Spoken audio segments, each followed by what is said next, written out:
The day I Am for Kids became part of my life in such a way that I'll never forget. And to be honest, I Am for Kids will always be a part of my life simply because of this one day. The day I'm speaking of is the day that I was asked to come and help with a truancy meeting. I had signed up to help the school board with I Am for Kids. At that point, I didn't really know what I was getting into, and I was just observing basically that day. That day, out of 6 kids, 6 students that we saw come in for truancy reasons, 4 of those 6 kids happened to be students that I had had the privilege of being student pastor to.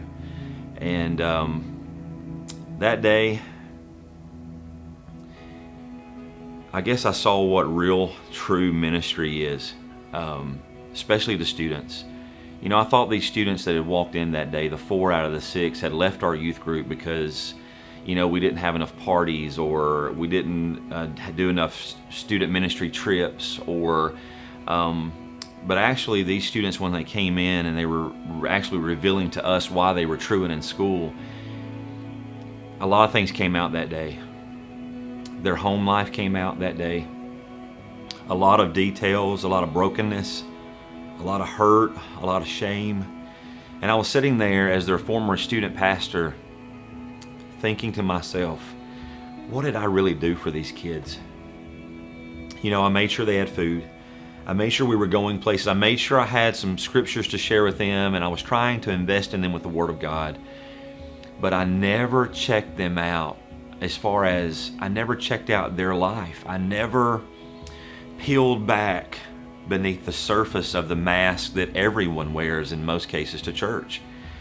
That day broke my heart. I got to see, just through their own testimony, abuse, neglect, social inadequacies that I had no idea they struggled with. And that day, my heart was captured. It was broken. I was convicted.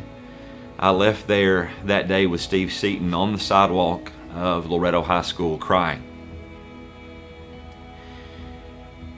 And where that was a tough moment, it was a beautiful moment, because I found out, I really think that it was that day I found out what real ministry was. Real gospel-centered ministry is not just proclaiming the gospel, but it's modeling the gospel. And if we don't do that, and we don't take time to do that, we'll actually miss those who are hurting the most. That was the most impactful day for me. And as I engaged with those students and saw what I Am for Kids really was all about.